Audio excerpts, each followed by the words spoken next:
Hi everyone, happy Tuesday. Welcome in everyone. Put on your cameras. Hey Lena. Hello. Oh my goodness, so many familiar faces. Hello. Hi y'all. It's so nice to see your faces. That's honestly the best part about coming here on Tuesday, because they get to match the faces from the chat to in person. Y'all, we are about to make one of my favorite things, pohnch-kee. Don't debate me. I think that's the right pronunciation. If it's not, you let me know in the chat. You teach me how to do it. Okay, it's not my background. I love to eat the donuts. I don't know how to pronounce the donuts. So that's the issue with me. So just let me know in the chat, okay? All right, I'm gonna give y'all a few minutes to get settled in. All right, into the chat. I'll give y'all a second. Y'all are looking great out there. I see a bunch of smiles. I'm sure Lena already has a hot pan on the stove. All right. I love it. Y'all have beautiful teeth, by the way. I love the smiles. Keep them coming. We have a gorgeous person who's an amazing chef, Christina, with us today.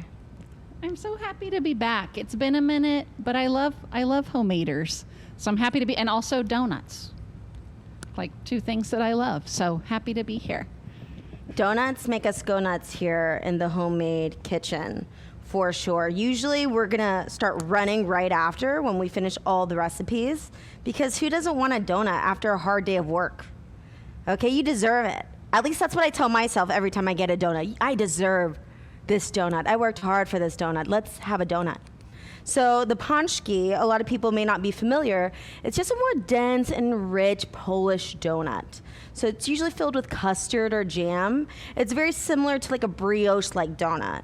And if you live in Seattle, it's probably a more common donut that you see. We have brioche donuts everywhere of all types. And that's the fun thing. You can customize it. I think that's why the brioche donuts are so great. Because, I mean, if you have leftover, you can make bread with it too. It's just so versatile. Like, why wouldn't you want to do it? And the best part is, it's because our sponsor, Savor, is trying to help us savor the world. And I think you all should join the fight to savor the world too by making these gorgeous donuts. All right, so in the chat, y'all be able to find our recipes and follow along with us. And not only that, you'll be able to see our sponsor to find other fun recipes like this. All right, y'all ready to get started? Let's do it. Let's get it done. All right. So first, we're gonna come right over here to this corner. I don't know if y'all are able to see. If not, I'll come over to this section over here, right in front. That's fine. All right, so right here, y'all, we have our milk, warm milk, okay? You really want it warm, about maybe 100 to 115-ish. You don't want it too hot, because you really just want the sugar and the yeast to combine. You really want this yeast to eat all the sugar, okay? We're all just like the yeast. We're gonna put the sugar in there, and we are gonna get this activated yeast in as well. I have learned so much in this series. Like, for those of you who've been following along, it's been like this really interesting, like literally global trip that we've taken over the last, I guess, year and a half with Savor recipes. And like so many things that I didn't know, but now I can't live without because they're delicious, like beautiful breads and pastries and pies and savory recipes. But I always love like when we get to share something new that's new to all of us. Absolutely, I agree. Especially since I've learned so much, like different iterations of our classic recipes that you would never know before. Like we made white lasagna last time, or we used cherries to make short rib, and today we're doing donuts. Like, how fun is that?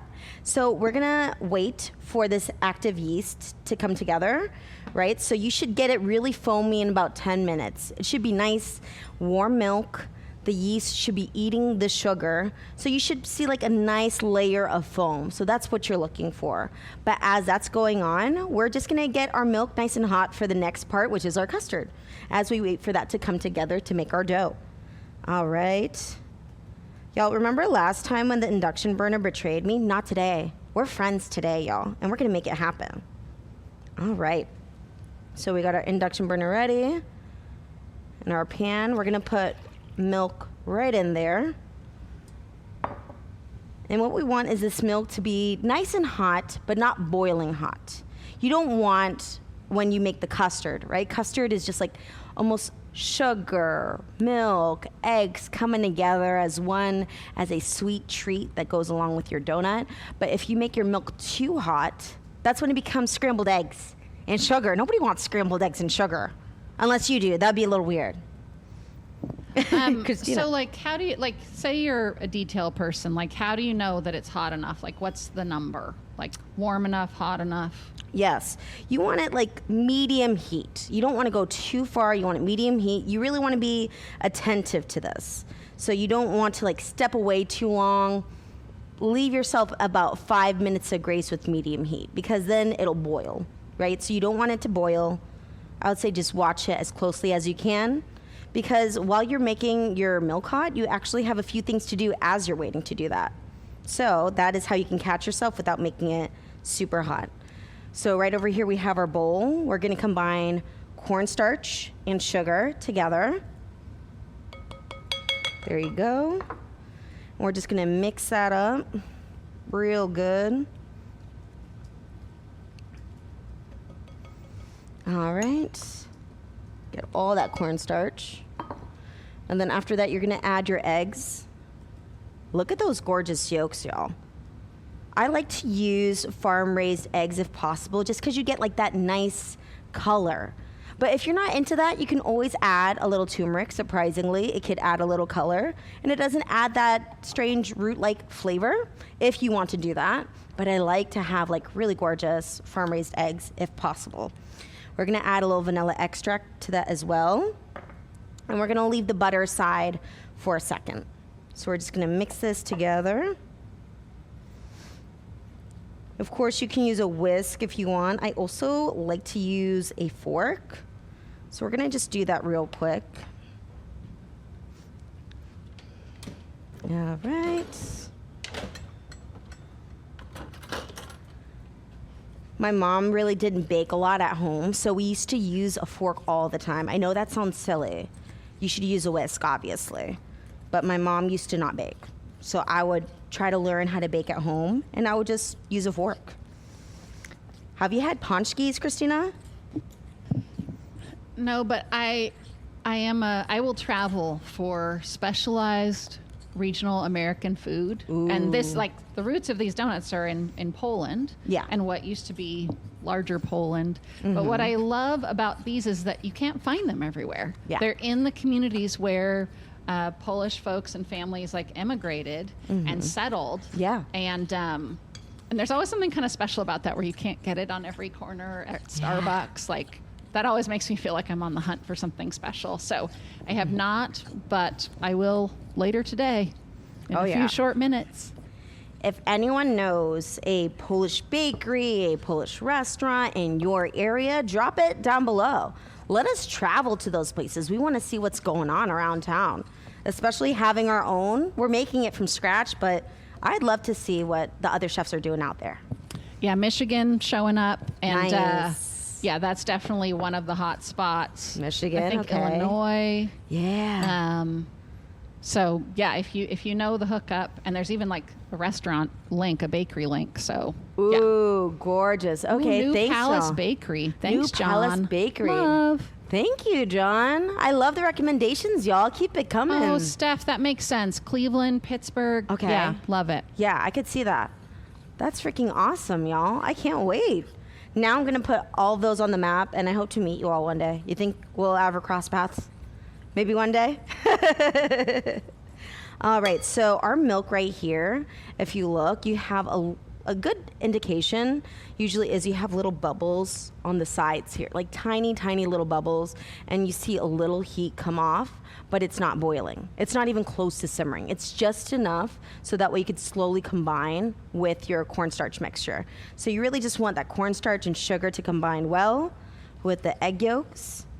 So that way it could be like a nice, creamy, viscous consistency. And we're gonna add some milk into there now. But you just wanna add a little bit. You don't wanna add a lot. So we're just doing a little bit of taste here. And what's great about it is that this milk is just so rich. You know, if you use any other kind of milk, it just won't be the same. And that's what makes custard the best to pair with donuts. Jam is really close, but when you have that whole milk, it's just so rich. Like, you can't really compete with that. I want to tell you, Lisa, because Yeah. I know you can't see the chat. Sure. That, John is showing up as a pohnch-kee aficionado. Oh, my goodness. Totally reminded me that this is actually a very indulgent treat to have before Lent. Oh. So it's kind of which sounds great. There's the holidays, and then there's Right. a time of coldness, but then Okay. you swing right into pre-Lent indulgence, Okay. whether you're Catholic or not. Yes. And I'd forgotten about that detail, but it's true. These have a season for many, but honestly, could be year round, I think. Okay. That's good to know. I love a little treat during the holiday. That's really, I mean, who doesn't want to wait to indulge at a certain time period where it's so festive, you know? Well, and it feels more special than I act like I don't indulge nonstop, but Yeah. when you wait for something all year, it feels a little bit more special. It does. And you know what, John? I will practice that restraint and I will wait from now on because I probably would be there every day if I could. You know, that's my fault. I'm really bad at that. All right, y'all. So we're just making sure that we pour it back in after we mixed everything together because you really just wanted to slowly mix in that warm milk so that way you don't curdle it. That's the number one thing. Now, you're still going to be really attentive to this custard. I would say medium-high heat is still good, but you really want to make sure you don't make it too hot because this custard will set rather quickly with high heat. All right, so while we're leaving that there, it's about time. Let's look at this yeast. It's been about 10 minutes, 8-10 minutes just. Let's look. Woo! Gorgeous, y'all. You see that? There is a little island on top of my milk, and that is the yeast and sugar combining forces together to make sure we have the best dough. So before we even do that, we have our flour here. We're gonna pour it into the mixer. All right. And then we got our sugar here, granulated sugar. And some salt. Some kosher salt will do just fine. All right. There we go. And as we get that together, we're just gonna dust that down. Do a quick mix just to make sure everything comes together. Now, some people might be a little scared because there's salt in it and they're like, oh, what if the salt kills the yeast? Honestly, I've never had an issue like that unless you have a big amount of salt. You're blowing my mind right now because Yeah. I always am but the salt Yes. could end it all, make It this whole could. recipe. So really, you've never had it what is it kill the yeast? Yeah. I Okay. honestly think maybe it's when you have bigger batches and you've left it for too long, maybe. But this has already combined with the sugar. The yeast is so strong when they've eaten the sugar, they've Oh, soaked okay. in the milk. And also, oftentimes when we buy yeast, we buy the grocery store that's already coated. So the yeast is already kind of coated. So it has an extra level of protection. Whoa, I feel empowered to make more pastries now because You should. I'm always worried I'm going to get that step wrong. You know, it's baking. Even the experts get it wrong. So don't have any fear when you're baking, y'all. It's always experimentation and learning and growing from it. Even when you make a recipe, sometimes the recipes, you're like, this should be foolproof. And then it's not, you know? Because it always changes baking, especially with baking.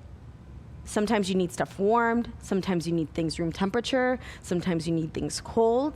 And it depends on where you live. If you're in higher elevation, if you're in a hotter, humid climate like Georgia, or if you're in a colder area like Colorado, your proofing of the dough might be different.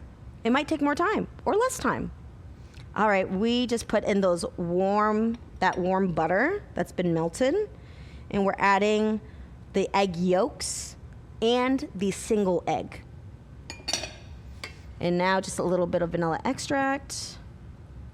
I have another temperature freak out question. Yes, I'm ready.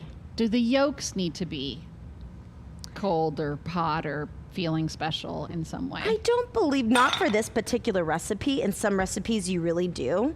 But for this one, not in particular. No. Okay, great. Yes. One just- less fussy Just thing. the butter. Yes. Just the butter needs to be melted, y'all. And you gotta let it cool down.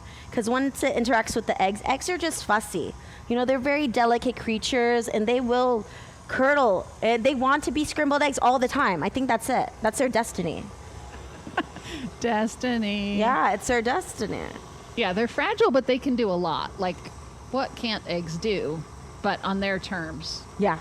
Yeah. It's like, you know, between the cat and dog thing, the eggs would be more on the cat side. For sure. Their eggs are so fussy, y'all, but at the same time, they're so fun. You could do so many things. Sweet and savory. How would you not want something like that? So we're just mixing it real quick just because of your egg mixture. And now I'm putting in the yeast. The superstar, really. And y'all, you know, sometimes you got to make sure your yeast, you'd be surprised that a lot of people, when they have the packets, they can be out and dry. But if you have the glass containers of yeast, those should be refrigerated. And some people don't know that. Yeah, if you have the glass containers. Because they're shelf stable in the grocery store. But then, when you actually open it, you need to put it in the fridge, y'all. Can you believe that? Yeah. I'm feeling like I thought I knew how to bake, but I don't know how to bake now. But good tips, good tips. Great. That's good to know. So we're just gonna do it a bit slow, maybe like a 1 or 2, y'all, speed on the KitchenAid. You just want it well mixed at first, making sure all the ingredients combine. And then after that, we could speed it up for about 5-6 minutes and make sure it really needs that dough. That's what the mixer is doing for you, so you don't have to use your hands. I have a little bit of carpal tunnel, so I can't just be kneading the dough for about 10 minutes just so we can get that gluten development, right? So you really want that bounce, you want that rise, so that's why you're pushing the dough. And that's what that dough hook is doing for you. All right. Gorgeous, y'all. Have y'all had good stuff with the dough? Y'all felt good, comfortable with the dough so far? That's good. I think Lena might be jumping ahead to piping, which I'm stoked about. Yes. Okay, so say you love donuts. Yes. On the weekends. Mm-hmm. But maybe you don't want to get up and like do 57 steps Yes. and have your donuts at like noon. Yeah. What's the trick to like, is there any of this that you could do ahead? Yes. Or like, because, you know, I want my donuts with less effort on the day of. Yeah. I would say you can always do your custard the day before. Custard, you could definitely do the day before. You could do your sugar the day before. So we're going to coat our donuts with sugar today with some flavored sugar. We have 3 types, which is gorgeous. We have orange sugar, strawberry sugar, cinnamon sugar. We're giving you guys options because who doesn't love options, you know? Especially with your donuts, because custard is just such a classic flavor.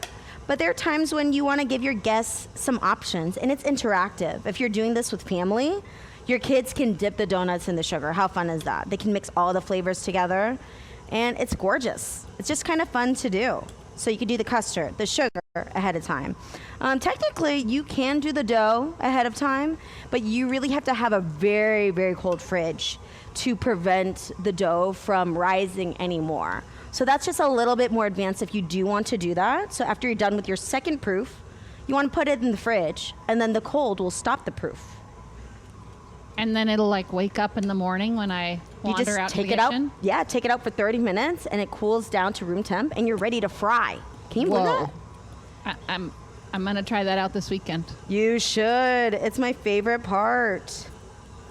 All right, y'all. So our custard is done, and we're just gonna put it aside to cool, okay? So you just want like something like nice and thick custard. All right, and if you have clumps, that's okay. Once you cool, you can whip it again and put it through a sieve if you want, if you did like multitask or somebody distracted you, because my husband's always coming in the kitchen asking for something, and then I forget and I do that thing, and then my custard gets coagulated, and I get mad every time. But you can always fix it. That's the best thing about custard. It's super flexible.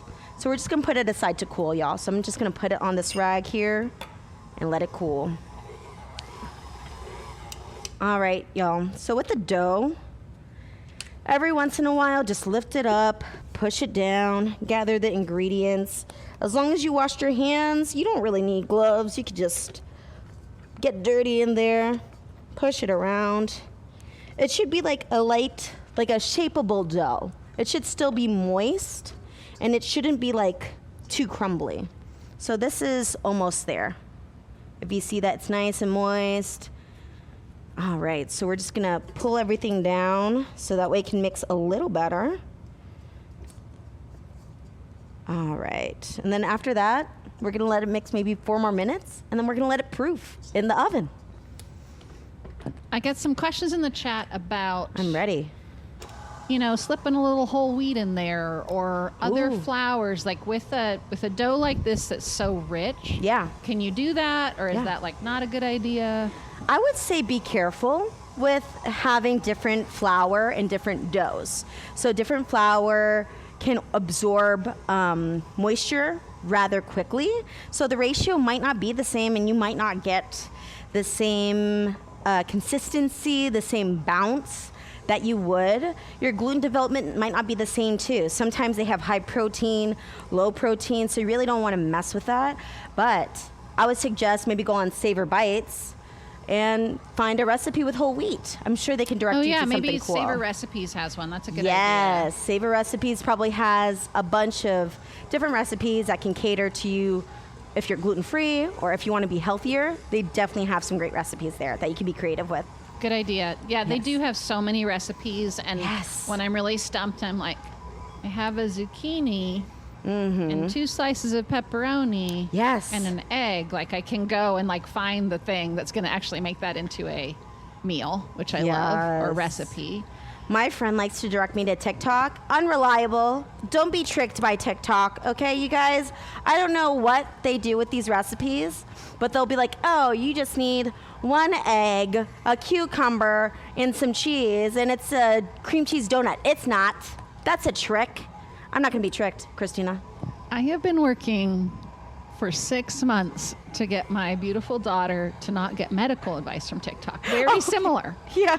It's like, she's sure Yeah. that we should like leave for the hospital immediately. Yes. And I'm pretty sure we just maybe need to drink some water. But Yeah. it is like an uphill battle to be like, no, but also so glad you're paying attention, but no.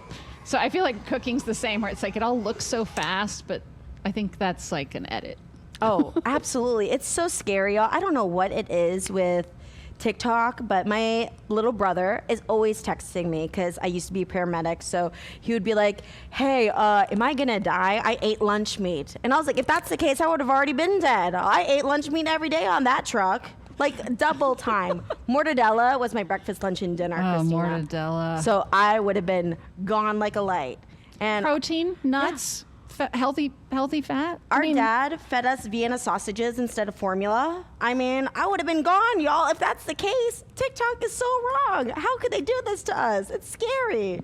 I would like to come back at a later date to that like little slide in of like I used to be a paramedic. That Yeah. feels like I could ask you 1 million questions about that. It was a wild time, y'all. I was very grateful for that, but now it's time for a little break from all that nonsense.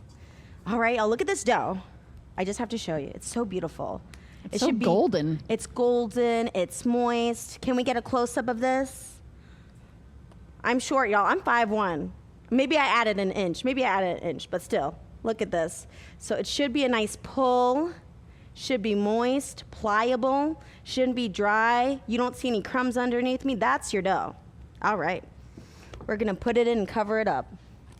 There was a question in the chat just a bit ago, Yes. and I'm just getting around to it now. But like, if your dough is super tough, and I Yeah. feel like if you've tried to bake, this has happened where you're like, I don't know what to do, Yeah. but I know this is wrong. Like, Yeah. but it's so tough. But like, Yeah.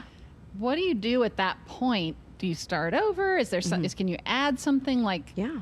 Especially when you're making like this kind of like a bready dough or a brioche dough. What's the word? I would say, from my experience, because I've messed up a lot of dough, y'all. I've gotten in trouble at work one time. I was so sleepy, I just stared into the mixing bowl, the gigantic mixing bowl that was the size of me, and I totally forgot where I was. And then 10 minutes later, the dough was overdone. Okay, so what you can do, if it's still a little crumbly, you can add a little milk, a little warm milk. I would say start very, very small, maybe like a quarter cup or maybe like a third of a cup, and just slowly pour it in, mix, throw it in, mix, and it should show you some sort of viability. If not that, then you may have, if it's like the same look as the dough that I've had today, but it's just a little tougher, like you pull apart and it like kind of tears instead of like stretches out, then you may have overmixed it. But you could probably make bread with that, to be quite honest with you. You could probably like see if you can make a dough out of it, or maybe just fry it and just see what happens, because dough is kind of forgiving in a sense where you can always navigate to something different. It may not be pohnch-kee, but it'll be like fried dough. Might be like funnel cake, almost, kind of.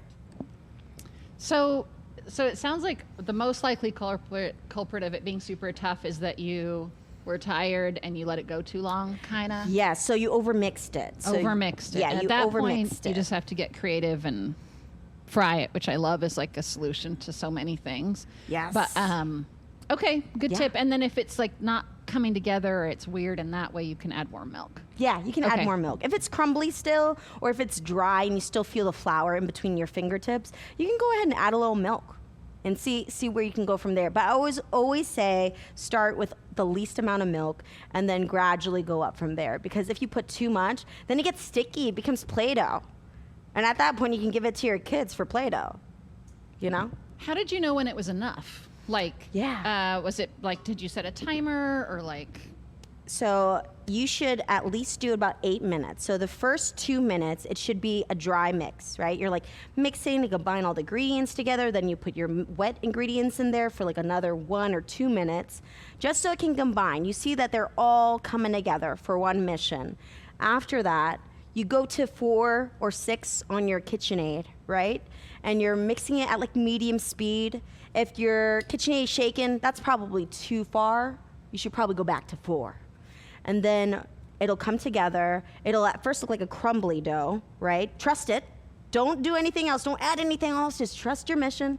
And then after 6 to 8 minutes, you should have a shiny dough. So it should be shiny. You could stretch it. It shouldn't tear. Like this is a good sign right here. You see how it's like bouncing? It's not falling apart. That's kind of what you want to do.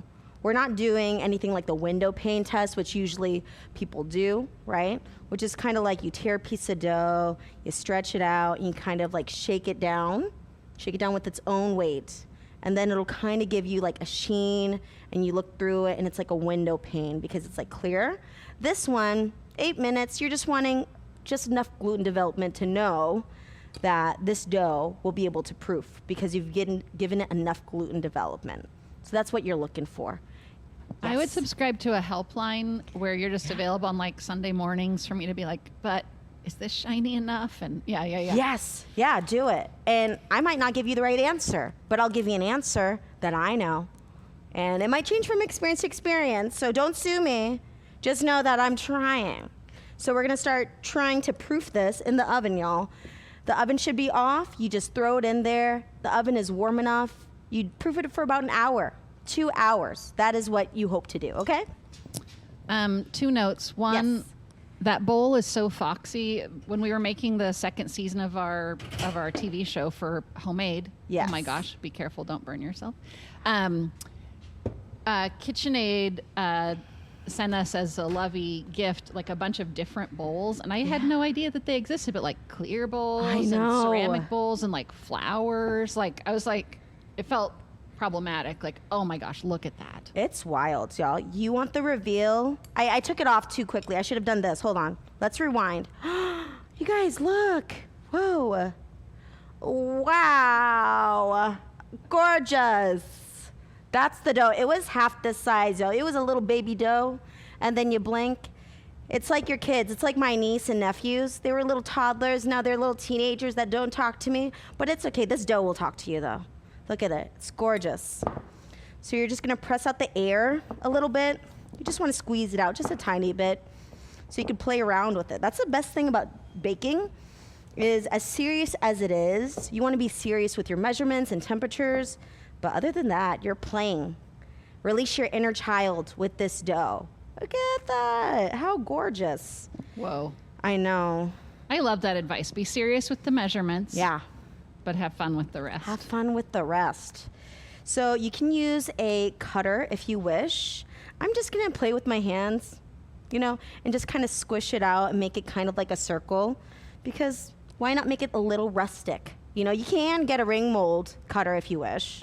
If you're like Lena with the whole kitchen at her disposal, who has everything in the world in her kitchen. But for me, I'm just going to use my hands. And you want your oil to be about 350, 365-ish, maybe to that degree. You don't want it too hot. So I like to have a laser temp, a thermometer. But if you don't, this one will do just fine. Just make sure your thermometer is clean. And we're just going to make sure it's at least at 350 and not beyond 365, because that's when you're going to get a little bit of a browner skin. And you kind of want it to be almost like a light caramel wheat-like color. All right, we're about 360, y'all. So I'm about to throw this beautiful donut in there. We're just gonna slowly drop it in there.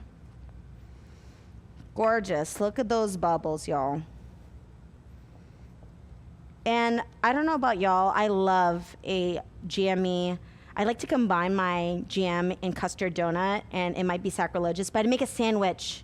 I put them together and I bite them at the same time because it's the best of both worlds. What's y'all's favorite filling in a donut? Let me know in the chat. Let Christina know. Oh my gosh. There's it's like choosing your favorite child. There's so many. It's true. Lots of lemon lovers. Ooh. Lemon curd, lemon gorge. Custard. Gorgeous. I grew up on freezer jam, so I love a really fresh, fruity jam. I do too. That doesn't taste like cooked. We're using veggie oil today. Yes, we are using veggie oil, y'all. You can use peanut oil if you want. It does practically the same thing at the same temperature. But I like vegetable oil just because it's a neutral oil. You don't have to worry about any other people's allergies. And it's just safer. You don't have to worry about that, especially when people are coming over, friends, family. You already got it in veggie oil, You don't want any trouble. This dough will give you enough trouble. Okay, let's keep it simple. All right. So I'm going to put one more in. And look at that golden brown, y'all. We're just going to flip it. Oh, gorgeous. Look at that. So happy. I know. It's so round and cute. And it doesn't have to be perfect, y'all. With the cutting, when you roll it out on a cutting board, I'll show you real quick. So you can put it on a cutting board and you can roll it out if you wish, but you don't have to do that. That's more mess in the kitchen. I'm a less mess kind of lady. If there's less mess, less dishes, that gives me a smile. If you make more dishes, I'm gonna be angry. I'm gonna find every guest out there to sign up for kitchen duty, okay? I'm not doing any more dishes. I don't know about you. Maybe you love dishes, I don't. So you can flatten it out like that. If you just want a rounder exterior and you're like, I kind of want it to be more uniform, Lisa. I don't like these wrinkles in my donuts. Here's a little secret that I do that you'll see in most donut shops. You kind of grab your dough, you bring it all together. I don't know if you could see. Yeah, you're gonna bring it all together, right? Like a dough, you have your flat dough, pat it out, just so that way the skin can be nice and neat. You kind of tuck it together. And you're just gonna push your palm in a little circle. Whoa, like you're massaging the dough. Profesh. You've done that before and it looks so smooth and perfect when you're done. Yeah, now it haunted me for months, y'all. Every morning at 4 a.m., even on my day off, I'd wake up and I'd be like, oh, I didn't get the dough right.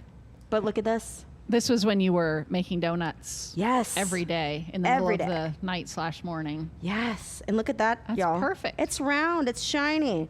So you could do that as well. And then you just put it in the dough.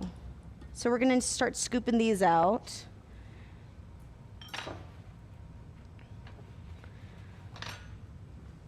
Let it dry on a paper sheet right here. Y'all, I love a lemon curd too. That's a really good idea. We should do lemon curd soon. I'd be down for that for sure. curds are such a summer, like you can get it while it's like so fresh and then like stash it away for like that sad day in January when you're like, will it ever be sunny again? Yes, and you can always freeze your seasonal fruit for the future. And that can always be used as a curd, as a jam, as a puree. That's my favorite part, you know. I like to freeze pink guava and then blend it up later. Yeah, it's so gorgeous. It's about to be fall season. You can freeze quince if you want. You can blend that up. There's stone fruit season right now, y'all. Yeah.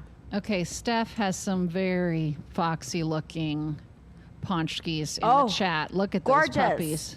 I love that. That is great. Sorry, y'all, I don't have my glasses, so I'm squinting so I can look at that perfection. That is gorgeous, Steph. Good job. Lena, where's your stuff? Who else made things? I want to see. Working on it. Oh, there you go. Ah! Very nice. That's gorgeous, too.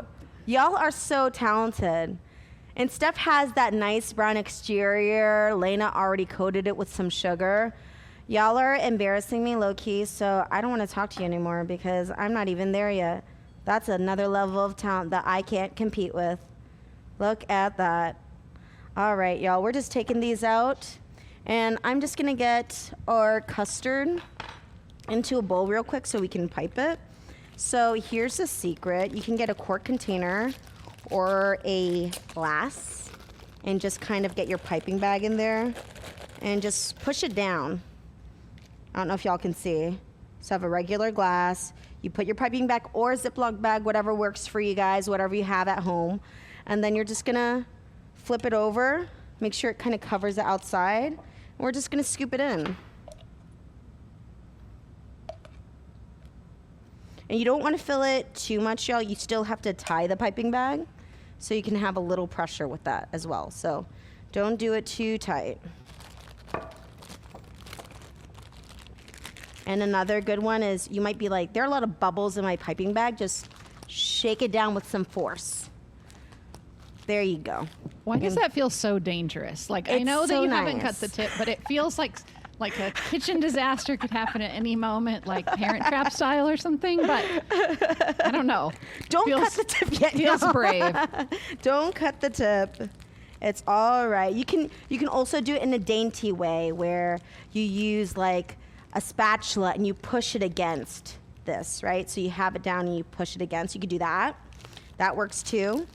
If you have anything like flat, like a butter knife, you can push that against the bag and that'll push all your batter at the bottom. And that way you can have your custard. You don't have the bubbles because sometimes when you're pushing it through the dough, the bubbles will block you from what you like to do. All right, and we're finishing up here. I'm just gonna cut the tip of this real quick with my fingers. I think that's a Christina fail. Let me get you a knife. No, that is a me fail, y'all. It's all good. I got this. Could do. Let's do this. I got it, Christina. It's all good. Yeah. Butter knives are great too, y'all. They're still kind of sharp. No worries at all. So you can use this butter knife. Grab your donut. Just kind of make a little stab right here. Make a little hole. Twist your knife around a little bit. And you're gonna put your tip in. You're just gonna push a little bit of the custard towards the bottom here. Push down, you have a little force, and you're gonna push and pull. And that's how you're able to get that little tip of custard coming out there. So you push and pull as you go up. If you don't have a piping tip, that's great. If you have a piping tip, even better, so you're more precise. And now that it's still nice and oiled, the best part of these is that when they have a little oil on them, although they may be a little hot, that oil can be used as adhesive when you make these donuts, right? So here's one. Let's put it right here so you can see. There's one donut, plain with custard. And we can use this one, this round one here. We have 3 choices. We have strawberry. Can we see above, please? Strawberry sugar, where you just get a half a cup of sugar and freeze-dried strawberries. Blend them up in your spice grinder, in your coffee grinder, very easy. You have the same with your lemon zest. Just grate a little bit, put it in your sugar. And if you want to go simple, that everyone has in their pantry, cinnamon, granulated white sugar. Blend it up, and all you got to do is dip, y'all. Could you do that with any freeze-dried fruit? Yes, you can, absolutely. Wow, think about like pineapple or anything. That is gorgeous. Pineapple? Mango. That's creative. I like that. And then your custard, y'all, should be cooled when you do pipe these. And look. And if they're not cooled, do you just have to eat them really fast? You just have to eat it really fast, you know? Bummer. There's a cinnamon one right there. And we can use this for the strawberry sugar. Or the orange. I like the orange one as well. And it's nice and light. And you're just gonna go ahead and do the same. Y'all, it has been amazing hanging out with you all and making donuts. I think it's time for Christina and I to have a donut. There's been a lot of discussion about quality control before, during, and after this class. Yeah. Really beautiful. Steph and Lena have just made gorgeous. Look at how cute. I know. Oh my gosh. Y'all are killing it in the chat. Oh my goodness. Y'all are amazing. Y'all killed it today. How long do they last? Not long, but They not shouldn't for the last reasons you long. think. Yeah. Why would they last long? There's a problem there. You should be telling everyone to come eat these donuts like I'm about to and Christina is. Y'all, if you made these donuts, I would love to see y'all tag Homemade Live so that way we can get other people on board, build a bigger family here, and we can all make donuts together for next time. All right, should I take a bite, y'all? Let's do it. Gail, that's good news for you, so I support you in making this whole recipe. That was so good, y'all. Thank you to Savor. Thank you to you all for coming by, and I'll see you next class. Bye.